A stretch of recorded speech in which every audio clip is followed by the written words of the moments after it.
운명의 날이 밝았습니다. 아침 6시 50분. 김민지의 방 안에는 벽에 걸린 정장 한 벌이 그림자를 만들고 있었죠. 어머니가 빌려준 정장은 10년 전 어머니의 첫 직장 면접 때 입었던 것이라 합니다. 어머니는 이 정장을 입고 합격했다며 딸에게도 행운이 깃들기를 바랐어요. 김민지는 거울 앞에 서서 머리를 단정히 묶었습니다. 오늘은 대한그룹 최종 면접이 있는 날이었어요. 30대 1의 경쟁률을 뚫고 최종 면접까지 올라온 것이 기적 같았죠. 하지만 김민지에게는 이 기회가 마지막이라는 절박함이 있었습니다. 28살 대학을 졸업한 지 이미 3년이 지났지만 정규직 취업은 여전히 꿈 같은 이야기였어요. 오늘만큼은 꼭. 김민지는 입술을 깨물며 중얼거렸습니다. 서랍을 열어 이력서, 사본과 포트폴리오를 가방에 넣었죠. 모든 것이 완벽해 보였어요. 김민지는 마지막으로 면접 질문 예상 답변을 다시 한번 머릿속으로 정리했습니다. 아파트를 나서면서 가슴이 두근거렸어요. 봄바람이 김민지의 뺨을 스쳤습니다. 지하철역으로 향하는 길, 김민지의 머릿속에는 온통 면접 생각뿐이었죠. 지하철은 평소보다 더 붐볐습니다.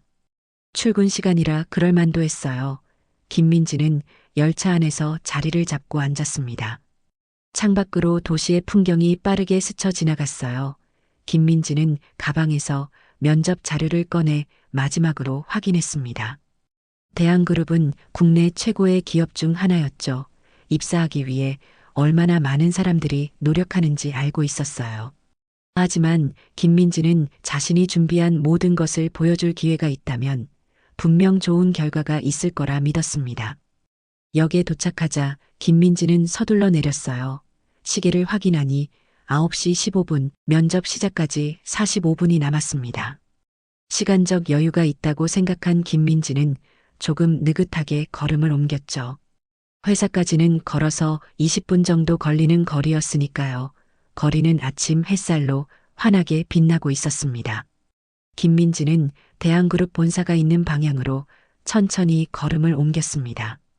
바람이 불어 머리카락이 흩날렸지만 김민지는 그것조차 신경 쓰지 않았어요. 오직 앞으로 있을 면접만이 머릿속에 가득했죠. 그런데 불현듯 사람들이 웅성거리는 소리가 들렸습니다. 무슨 일이지? 김민지는 궁금해하며 소리가 나는 쪽으로 시선을 돌렸어요. 인도 한가운데 한 노인이 쓰러져 있었습니다. 하지만 주변 사람들은 그저 지나칠 뿐이었죠. 바쁜 출근 시간, 누구도 멈춰서서 도움의 손길을 내밀지 않았습니다. 김민지는 잠시 망설였어요. 시계를 힐끗 바라보니 9시 25분. 아직 시간이 있었지만 면접 준비를 위해 여유롭게 도착하고 싶었던 마음이 있었습니다. 그래도 저대로 두고 갈 순 없잖아. 김민지는 결심했어요. 천천히 노인에게 다가가 무릎을 굽혔습니다. 괜찮으세요? 김민지가 조심스럽게 물었어요. 노인은 가쁜 숨을 몰아쉬며 간신히 눈을 떴습니다. 얼굴이 창백하고 땀이 흘러내리고 있었죠. 약 가방에 노인은 힘겹게 말했어요. 김민지는 재빨리 노인의 가방을 열어 약을 찾았습니다. 다행히 약병이 금방 눈에 띄었죠. 물을 건네며 노인이 약을 먹을 수 있도록 도왔습니다. 하지만 노인의 상태는 나아 보이지 않았어요. 병원에 가셔야 할 것 같은데요. 김민지가 말했습니다. 노인은 고개를 끄덕였지만 일어설 힘이 없어 보였어요. 김민지는 주변을 둘러보았죠. 여전히 사람들은 바쁘게 지나갈 뿐이었습니다. 김민지는 택시를 잡아야겠다고 생각했어요. 잠시만 기다려주세요. 김민지는 노인에게 말한 뒤 도로변으로 나갔습니다. 다행히 택시 한 대가 금방 잡혔어요. 김민지는 택시기사님의 도움을 받아 노인을 차에 태웠습니다. 시계를 보니 9시 35분. 면접 시작까지 25분밖에 남지 않았죠. 가장 가까운 병원으로 가주세요. 김민지가 택시기사에게 부탁했어요. 택시가 출발하자 노인이 김민지의 손을 잡았습니다. 고마움이 담긴 눈빛이었죠. 김민지는 미소로 화답했지만 마음속으로는 초조함이 커져갔어요. 병원까지 가고 노인이 응급실에 들어가는 것을 확인하고 다시 면접장으로 돌아가기까지 시간이 충분할까요? 택시가 병원 앞에 도착했을 때 김민지의 시계는 9시 50분을 가리키고 있었습니다. 면접 시작 시간까지 불과 10분밖에 남지 않았어요. 김민지는 급하게 병원 응급실로 노인을 모셨습니다. 간호사들이 재빨리 노인을 맞이했죠. 성함이 어떻게 되세요? 접수 간호사가 물었어요. 저는 그냥 지나가다 도와드린 사람입니다. 죄송하지만 저는 지금 급한 일이 있어서요. 김민지는 미안한 마음으로 말했습니다. 노인은 김민지를 바라보며 힘겹게 손을 들어 감사 인사를 건넸죠. 김민지는 가볍게 고개를 숙여 인사한 뒤 병원을 빠져나왔습니다. 시계는 벌써 10시를 가리키고 있었어요. 김민지는 택시를 잡아타고 대한그룹 본사로 향했습니다. 심장이 터질 듯이 뛰었죠. 온몸에서 땀이 흘러내렸고 머릿속은 복잡한 생각들로 가득 찼어요. 어쩌면 이해해 주실지도 몰라 사정을 설명하면 하지만 마음 한편으로는 대기업의 냉정한 현실을 잘 알고 있었습니다. 택시가 대한그룹 본사 앞에 도착했을 때는 이미 10시 30분이었어요. 김민지는 숨을 고르며 로비로 들어섰습니다. 면접장으로 향하는 발걸음이 무겁게 느껴졌죠. 안녕하세요. 저 김민지입니다. 10시 면접 예정이었는데 김민지가 접수대에서 말했어요. 접수 직원은 김민지를 바라보더니 냉정한 표정으로 고개를 저었습니다. 30분이나 지각하셨네요. 규정상 면접 시작 10분 전까지 도착하지 않으면 자동 탈락입니다. 김민지의 가슴이 무너져 내렸어요. 사정이 있었습니다. 길에서 쓰러진 노인분을 병원에 모셔다 드리느라. 안타깝지만 어떤 이유든 규정은 규정입니다. 다음 기회에 지원해 보세요. 직원의 목소리는 변함없이 차갑게 들렸습니다. 김민지는 더할 말이 없었어요. 모든 희망이 한순간에 사라진 것 같았죠. 애써 눈물을 참으며 로비를 나왔습니다. 따스한 봄 햇살이 김민지의 얼굴을 비추었지만 마음은 얼어붙은 듯 했어요. 근처 카페로 들어간 김민지는 구석자리에 앉아 조용히 눈을 감았습니다. 이제 어떻게 해야 하지? 그 생각이 꼬리에 꼬리를 물었죠.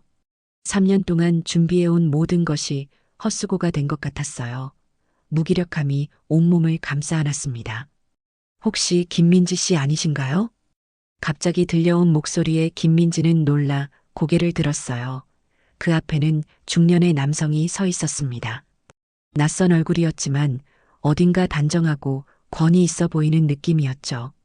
네, 맞습니다만 김민지는 혼란스러운 표정으로 대답했어요. 제 소개가 늦었군요. 저는 대한그룹 인사부장 박진우입니다.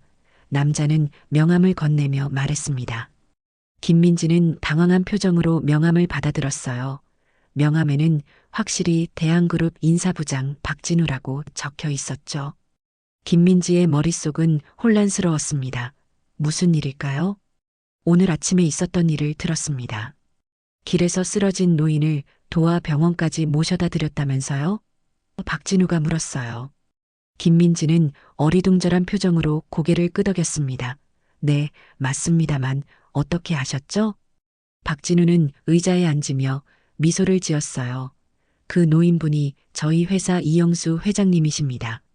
순간 김민지의 눈이 커졌죠. 놀라움으로 입이 떡 벌어졌습니다. 대한그룹의 회장이라니 김민지는 아침에 만난 노인의 얼굴을 떠올려 봤어요. 평범한 노인으로만 보였는데 그분이 대한그룹의 이영수 회장이었다니 믿기 힘든 우연이었습니다. 회장님께서 병원에서 김민지 씨 이야기를 하셨습니다. 젊은 여성이 도와주었는데 면접이 있다고 했다는 말씀을 하셨죠. 그래서 혹시 우리 회사 면접이 아닐까 싶어 확인해 보니 오늘 면접 지원자 중에 김민지 씨가 계시더군요. 박진우의 설명이 이어졌어요.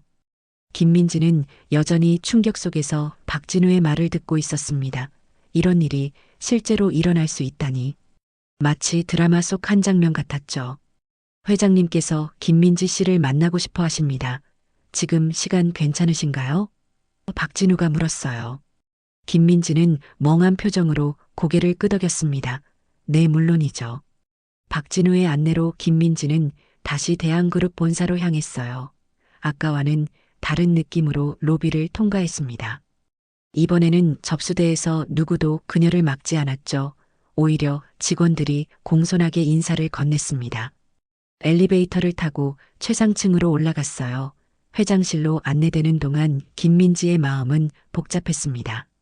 면접에 탈락했다는 좌절감과 대한그룹 회장을 만난다는 긴장감이 뒤섞였죠.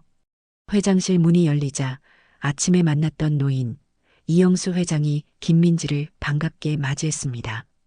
얼굴색이 훨씬 좋아져 있었어요.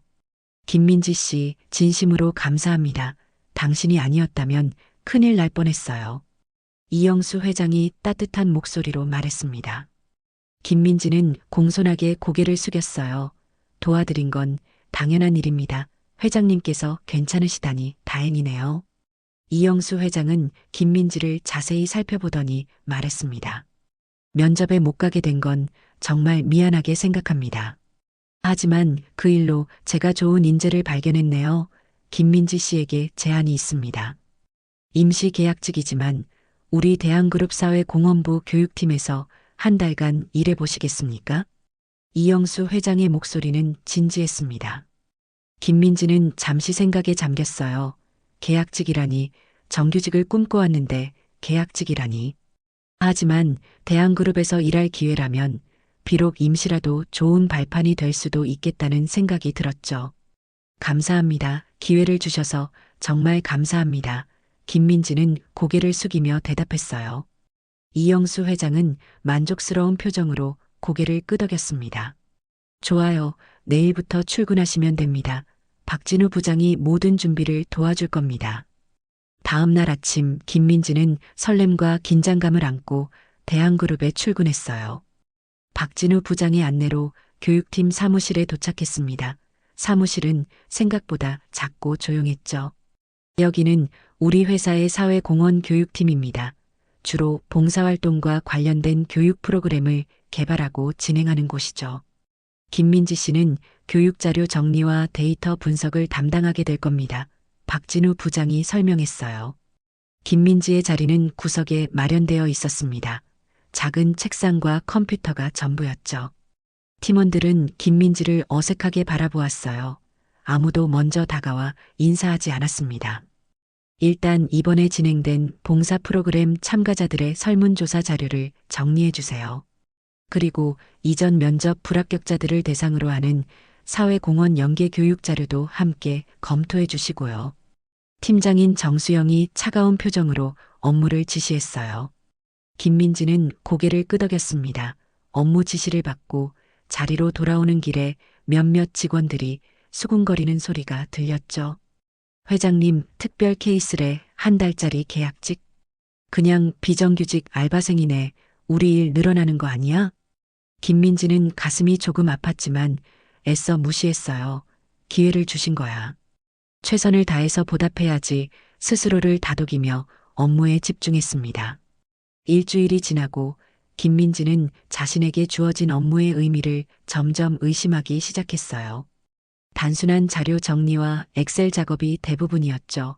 어떤 날은 커피를 타오라는 요청을 받기도 했습니다. 나를 왜 여기에 보냈을까? 회의감이 들기 시작했어요. 그러던 어느 날 김민지는 봉사 프로그램 설문조사를 검토하다가 특이한 점을 발견했습니다. 대부분의 참가자들이 프로그램 내용에는 만족했지만 실제 현장에서의 적용 방법에 대해서는 어려움을 호소하고 있었죠. 김민지는 더 자세히 알아보기 위해 직접 전화 인터뷰를 시작했어요. 업무 시간 이후에도 남아 한 명 한 명 정성껏 이야기를 들었습니다. 참가자들의 진솔한 이야기를 들으며 김민지는 점점 이 일에 관심을 갖게 되었죠. 어느 날 밤 늦게까지 사무실에 남아있던 김민지를 정수영 팀장이 발견했습니다. 아직도 일하고 있었네요? 뭐 하고 있는 거예요? 김민지는 자신이 모은 인터뷰 자료를 보여주며 설명했어요.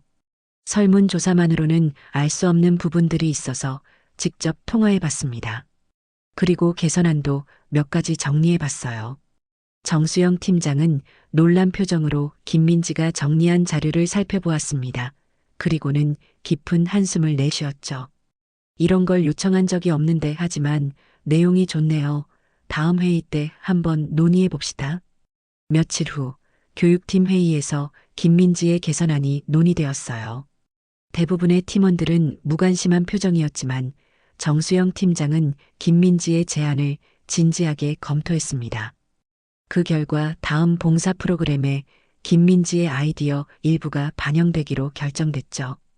다음 주에 있을 시골 초등학교 교육봉사 현장에 김민지 씨도 함께 가보는 게 어떨까요? 직접 현장을 보면 더 좋은 아이디어가 나올 수도 있을 테니까요. 정수영 팀장이 제안했어요. 김민지는 기쁜 마음으로 고개를 끄덕였습니다. 드디어 사무실 밖으로 나갈 기회가 생긴 거죠. 그렇게 다음 주 화요일 김민지는 교육팀 멤버들과 함께 강원도의 작은 초등학교로 향했습니다. 학교는 산자락에 위치한 작은 규모였어요. 전교생이 50명도 채 되지 않는 학교였죠. 아이들은 도시에서 온 방문객들을 반갑게 맞이했습니다. 김민지도 아이들의 순수한 미소에 마음이 따뜻해졌어요. 봉사활동은 주로 독서 교육과 과학 실험 수업으로 구성되어 있었습니다. 김민지는 과학 실험 수업을 담당한 봉사자를 돕기로 했죠. 간단한 화학 반응을 보여주는 실험이었어요. 아이들은 호기심 가득한 눈으로 실험을 지켜보았습니다. 그런데 실험 중간에 한 아이가 실수로 시약을 쏟고 말았어요. 봉사자는 갑자기 짜증을 내며 아이를 나무라기 시작했습니다. 조심하라고 몇 번이나 말했니? 이런 식으로 하면 안 돼. 아이의 얼굴이 창백해졌어요. 눈에는 눈물이 고였죠. 봉사자는 한숨을 내쉬며 이제 그만하자라고 말하고는 자리를 떠나려 했습니다. 그 순간 김민지가 다가갔어요. 괜찮아. 너는 잘하고 있어. 김민지는 아이의 눈을 바라보며 부드럽게 말했습니다. 과학자들도 실험할 때 실수를 많이 한단다. 그런 실수를 통해 더 많은 걸 배우게 되지. 아이는 잠시 김민지를 바라보더니 갑자기 울음을 터뜨렸어요. 그리고는 김민지에게 안겼습니다. 김민지는 아이의 등을 토닥이며 위로했죠. 그리고 함께 다시 실험을 준비했습니다. 이번에는 내가 도와줄게. 천천히 해보자. 김민지가 말했어요. 아이는 조심스럽게 다시 실험을 시작했습니다. 이번에는 성공적으로 마쳤죠. 아이의 얼굴에 자랑스러운 미소가 번졌습니다. 그 모습을 지켜보던 김민지도 함께 웃었어요. 그 모든 광경을 교실 구석에서 조용히 지켜보고 있던 한 노인이 있었습니다. 대한그룹의 이영수 회장이었죠. 이영수 회장은 직접 봉사 현장을 방문하여 상황을 살펴보고 있었던 것입니다. 그리고 김민지와 아이의 상호작용을 유심히 지켜보았어요. 이영수 회장의 눈에는 깊은 생각이 스쳐 지나갔습니다. 무언가 결심한 듯한 표정이었죠. 하지만 김민지는 이영수 회장의 존재도 그의 시선도 알지 못했어요. 그저 아이들과 함께하는 시간에 집중하고 있었을 뿐입니다. 교육봉사 활동이 끝난 후 김민지는 일상으로 돌아왔습니다. 하지만 그날의 경험은 김민지에게 깊은 인상을 남겼어요. 아이들의 순수한 눈빛과 그들이 보여준 성장의 순간들이 마음속에 따뜻하게 남아 있었죠. 계약 기간은 빠르게 흘러갔습니다. 김민지는 자신에게 주어진 모든 업무에 최선을 다했어요. 초기에는 단순한 자료 정리 작업이 대부분이었지만 점차 교육 프로그램 개선안 작성이나 봉사자 교육 매뉴얼 제작 같은 더 중요한 업무를 맡게 되었습니다. 팀원들의 태도도 조금씩 달라졌죠. 처음에는 비정규직 알바생이라며 무시하던 사람들도 이제는 김민지의 의견을 묻기 시작했어요. 그리고 어느덧 한 달이라는 계약 기간의 마지막 날이 다가왔습니다. 김민지는 아침부터 묘한 기분이었어요. 이제 대한그룹과의 인연도 여기서 끝이겠구나 싶어 아쉬움이 컸습니다. 그동안 정든 사무실과 동료들을 떠나야 한다는 생각에 가슴이 먹먹했죠. 오전 업무를 마무리하고 있을 때 인사팀에서 전화가 왔어요. 김민지 씨, 오후 2시에 인사팀으로 와주실 수 있을까요? 계약 종료 관련 절차가 있습니다. 김민지는 담담하게 대답했습니다. 네, 그때 찾아뵙겠습니다. 점심시간 교육팀 동료들은 김민지를 위해 작은 송별회를 마련했어요. 처음에는 무관심했던 사람들도 이제는 김민지의 노력을 인정하는 듯 했습니다. 정수영 팀장은 특히 아쉬워하는 기색이 역력했죠. 정말 짧은 시간이었지만 많은 도움이 됐어요. 다른 곳에서도 좋은 기회 얻길 바랍니다. 정수영 팀장이 진심 어린 목소리로 말했어요. 김민지는 미소를 지으며 고개를 끄덕였습니다. 저도 많이 배웠습니다. 좋은 경험이었어요. 감사합니다. 오후 2시 김민지는 인사팀을 찾았습니다. 박진우 부장이 김민지를 맞이했어요. 들어오세요. 김민지 씨. 박진우 부장의 표정은 읽기 어려웠습니다. 김민지는 조용히 자리에 앉았어요. 계약 종료에 관한 서류에 사인하고 회사를 떠나야겠구나 생각했죠. 그런데 박진우 부장이 건넨 것은 예상과 전혀 다른 서류였습니다. 이것은 정규직 전환 제안서입니다. 박진우 부장이 말했어요. 김민지는 놀라서 서류를 바라보았습니다. 분명 정규직 채용 계약서라고 적혀 있었어요. 직급은 대리, 소속은 사회공헌기획실이었습니다. 이게 무슨 김민지는 말을 잇지 못했어요. 박진우 부장은 미소를 지었습니다. 회장님의 특별 요청입니다. 시골 초등학교 봉사 현장에서 보여주신 모습이 회장님의 마음을 움직였다고 하시더군요.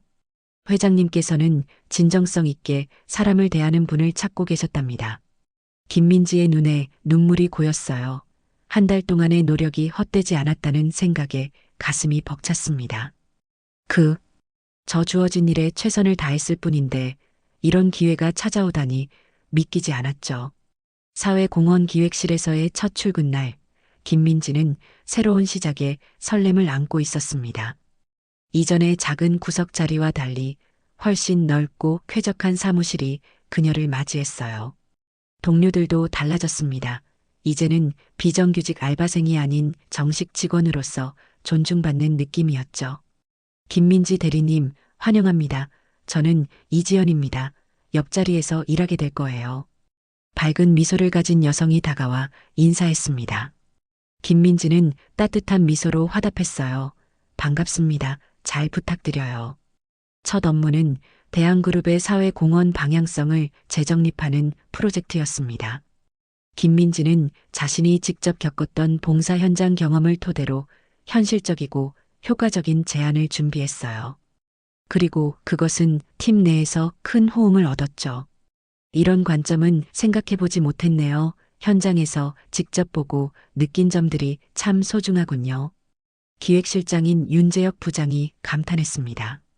시간이 흐를수록 김민지의 역량은 더욱 빛을 발했어요. 특히 교육봉사 프로그램 개선안은 이사회에서도 높은 평가를 받았습니다. 그러던 어느 날 윤재혁 부장이 중요한 소식을 전했죠. 김민지 대리 다음 달에 있을 대한그룹 사회공헌 포럼 행사의 기획팀 리더를 맡아주었으면 합니다. 회장님께서 직접 추천하셨어요. 김민지는 놀라움을 감추지 못했습니다. 입사한 지 불과 몇 개월 만에 그룹 차원의 큰 행사를 맡게 된다는 것은 상상도 못한 일이었어요. 부담감도 컸지만 그만큼 회사가 자신을 신뢰한다는 의미이기도 했죠. 최선을 다하겠습니다. 김민지는 담담하게 대답했어요. 포럼 준비 기간은 쉽지 않았습니다. 밤늦게까지 사무실에 남아 일하는 날이 많았고 예상치 못한 문제들도 자주 발생했죠. 하지만 김민지는 흔들리지 않았어요. 그녀는 모든 도전을 하나씩 극복해 나갔습니다. 드디어 포럼 당일이 되었어요. 많은 외부 인사들과 언론이 참석한 가운데 대한그룹의 사회공헌 활동이 화려하게 소개되었습니다. 포럼의 하이라이트는 시골 초등학교와 연계한 작은 도서관 프로젝트였어요. 김민지가 직접 기획하고 추진한 프로젝트였죠. 포럼은 대성공이었습니다. 참석자들의 반응은 뜨거웠고 언론의 보도도 호의적이었어요. 이영수 회장은 포럼장 앞에서 김민지의 손을 꼭 잡고 감사의 인사를 전했습니다. 행사가 끝나고 뒤풀이 자리에서 김민지는 조용히 테라스로 나왔어요. 봄밤의 선선한 바람이 얼굴을 스쳤습니다. 행사의 성공적인 마무리에 안도감과 뿌듯함이 교차했죠. 축하해요, 김민지 대리. 뒤에서 들려온 목소리에 김민지는 돌아보았습니다. 그곳에는 젊은 남성이 서 있었어요. 대한그룹 회장의 손자이자 미래 경영인으로 알려진 김현우였습니다. 감사합니다. 상무님. 김민지가 공손하게 대답했어요. 김현우는 김민지 옆에 서서 밤하늘을 바라보았습니다. 아직도 기억나요. 그날 시골 학교에서 아이를 안아주던 장면.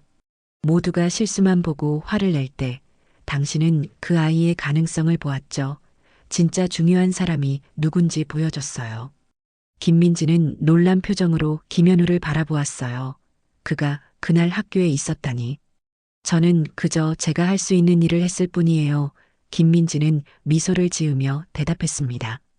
테라스 창문 너머로 행사장 스크린이 보였어요. 그곳에는 김민지가 봉사자들과 함께 만든 작은 도서관 현판식 장면이 비치고 있었습니다. 아이들의 밝은 미소와 봉사자들의 뿌듯한 표정이 화면 가득 담겨 있었죠. 김민지의 발걸음은 조용했지만 누구보다 사람을 향해 뚜벅뚜벅 나아가고 있었습니다. 그리고 그 길 위에서 그녀는 자신의 진짜 가치를 발견했어요. 돈과 명예가 아닌 타인의 삶에 작은 변화를 만들어내는 것이 얼마나 큰 의미가 있는지를 말입니다.